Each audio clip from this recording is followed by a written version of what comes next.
अगर प्यार सच्चा हो तो लोग बिछड़ कर भी मिल जाते हैं। नित्या की शादी को लगभग 1 साल भी नहीं हुए थे और उसका तलाक हो गया। नित्या के घर वालों ने जबरदस्ती नित्या की शादी करवा दी थी।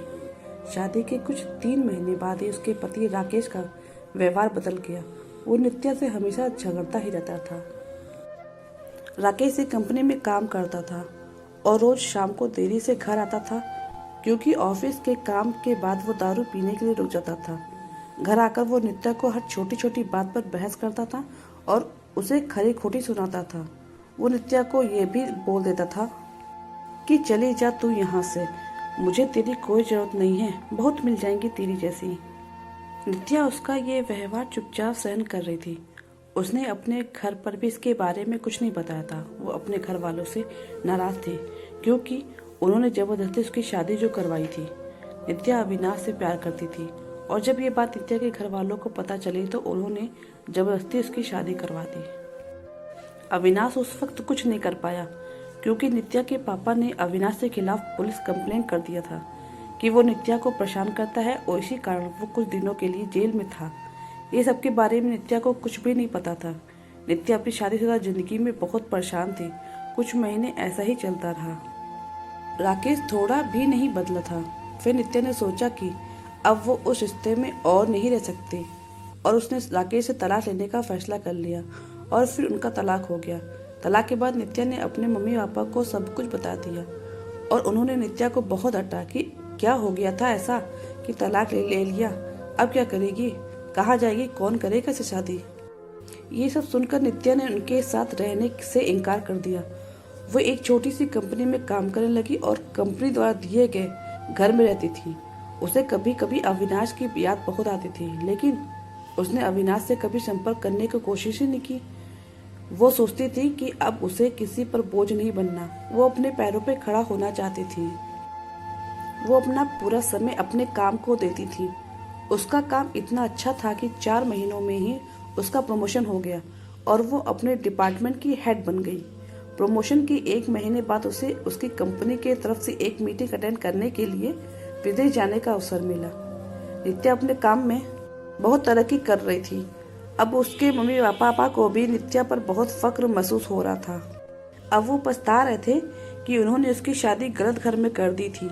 नित्या विदेश जाने की बात से बहुत खुश थी। 4 दिन बाद की उसकी टिकट थी। उसे कुछ खरीदारी भी करनी थी। फिर वो अपने ऑफिस के पास एक मॉल में गई। उसे कपड़े और कुछ मेकअप का सामान लेना था। वो मॉल में घूम रही थी, कपड़े देख रही थी कि तभी किसी ने पीछे से उसके कंधे पर हाथ रखा। वो पीछे मुड़ी देखने के लिए और वह बिल्कुल अपनी आंखों पर विश्वास नहीं कर पा रही थी। वो इंसान कोई और नहीं अविनाश था। नित्या उसे देखती रह गई। उसे समझ नहीं आ रहा था कि वो अविनाश से क्या बातें करे। अविनाश नित्या को देखकर बहुत खुश हुआ। दोनों की आंखों में आंसू से एक के साथ खुशी भी थी। अविनाश ने पूछा, तुम यहाँ अपने पति के साथ हो क्या? नित्या उसे नजर चुराते हुए बोली, नहीं। अविनाश ने पूछा, कैसी हूँ? नित्या उससे बात नहीं करना चाहती थी। वो नहीं चाहती थी कि अविनाश को पता न चले कि उसका तलाक हो गया है और अब वो अकेली रहती है। अविनाश उससे पूछे जा रहा था कि उसने बोला, कुछ बोलो। नित्या वहां से जाने लगी। उसने अविनाश को बोला कि मुझे तुमसे कुछ बात नहीं करनी, तुम चले जाओ यहाँ से। अविनाश उसके पीछे पीछे जाने लगा। उसने कहा, मेरी बात तो सुन लो एक बार। फिर भी नित्या नहीं रुकी। फिर अविनाश ने कहा, तुम्हें मेरी कसम है, एक बार रुक के मेरी बात सुन लो।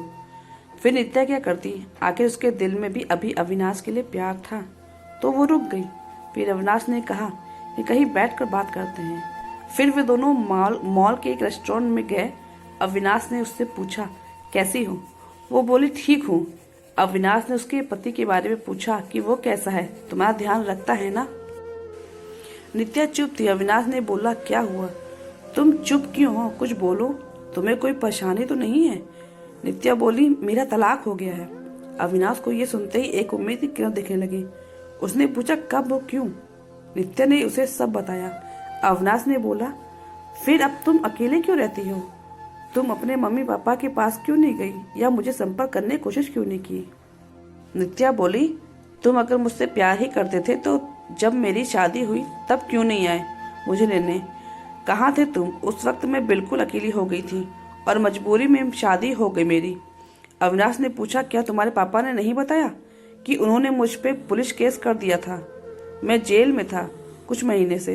ये सुनते ही नित्या चौंक गई। उसने कहा कि मुझे इसके बारे में कुछ नहीं पता। अविनाश ने उसे पूरी बात बताई।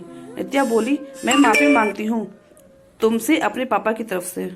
अविनाश ने कहा, अब वो बात को जाने दो, मैं भूल चुका हूँ वो सब, अभी की बात करो। अविनाश ने बिना देर किए उसने पूछ लिया, क्या अब तुम मुझसे शादी करोगी? नित्या बोली, क्या तुमने अभी तक शादी नहीं की है? अविनाश ने कहा, नहीं, मैं अभी अपने करियर पर ध्यान दे रहा हूँ और यहाँ कुछ काम से आया था। अब बोलो, शादी करोगी मुझसे? नित्या बोली, अभी 2 दिन में मैं अपनी कंपनी की तरफ से विदेश जा रही हूँ एक मीटिंग के लिए। उधर से लौट कर इसके बारे में बात करते हैं। अविनाश ने कहा, पहले ही बहुत इंतजार किया है, अब और इंतजार नहीं होता, लेकिन फिर भी जैसा तुम कहोगी वैसा ही होगा। दोनों ने अपना फोन नंबर दिया एक दूसरे को और घर आ गए। अविनाश उसे रोज फोन करके उसका हालचाल पूछता रहता था।